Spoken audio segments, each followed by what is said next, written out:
4+1 협의체의 단일화는 검찰의 기소권을 공수처에 나눠주도록 설계됐습니다. 공수처의 수사권은 물론 판검사와 고위경찰에 대한 기소권을 주지만 청와대가 공수처 업무에 관여할 수 없다는 조항을 넣어 독립성은 보장한다는 겁니다. 검찰의 특권은 해체되는 새로운 시대로 진입해야 합니다. 스스로 칼을 쥐고 나선 사람들이 대한민국의 운명을 결정하는 일은 이제 여기서 끝내야 합니다.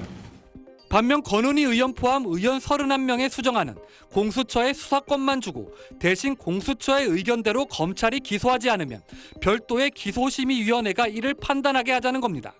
앞으로 우병우와 같은 사람이 또 등장해서 공수처를 장악하고 검찰과 경찰 수사는 막고 공수처에서 물타기를 하는 이런 사태가 벌어지면 그때 누가 책임을 질 것입니까? 단일안에선 고위공직자 범죄 정보를 알게 되면 즉시 공수처에 통보하도록 의무화했는데 이 역시 쟁점입니다. 다른 수사기관의 수사를 받은 후에 다시 공수처의 수사를 받아야 되는 인권 침해라고 말씀드립니다.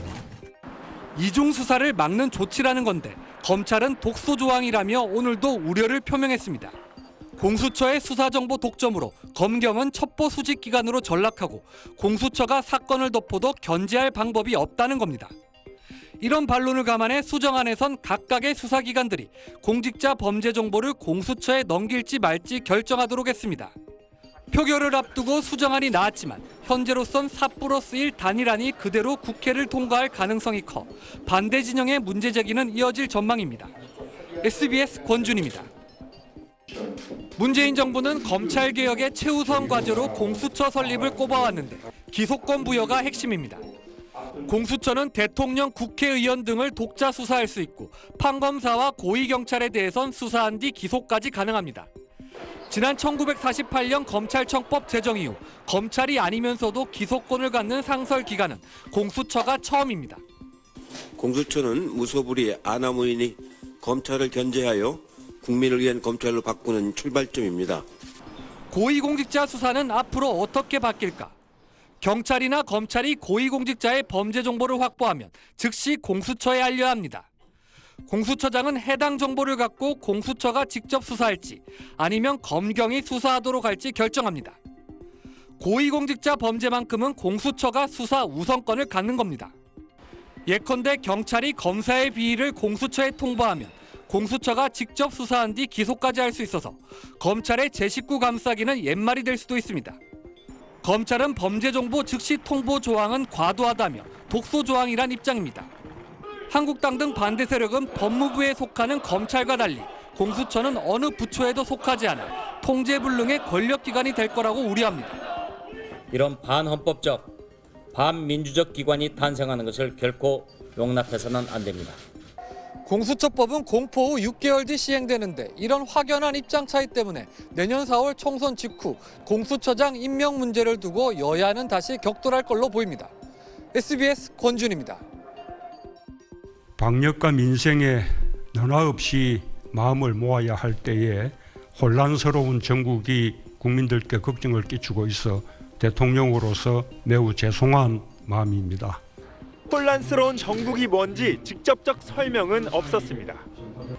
그래도 법무장관과 검찰총장의 갈등을 콕 집어 말한 거란 분석이 지배적입니다. 문재인 대통령은 지금의 혼란이 오래가지 않고 민주주의와 개혁을 위한 마지막 진통이 되기를 바란다며 권력기관 개혁, 그중에서도 공수처 출범을 특히 강조했습니다.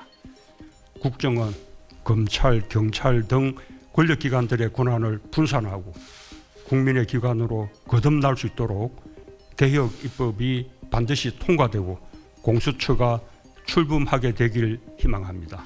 청와대 관계자는 대통령의 사과는 국민의 눈높이에 맞춘 것이라며 논란은 여기서 마무리 짓고 이제 권력기관 개혁을 완성하자는 메시지라고 전했습니다. 추미애 윤석열 갈등으로 피로감을 느끼는 국민을 대통령이 위로하면서도 권력기관 개혁의 제도적 완성을 위해서 추진력을 얻으려는 뜻도 함께 담았다는 설명입니다.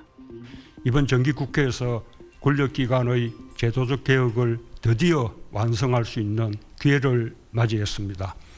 한국 민주주의의 새로운 장이 열리는 역사적 시간입니다.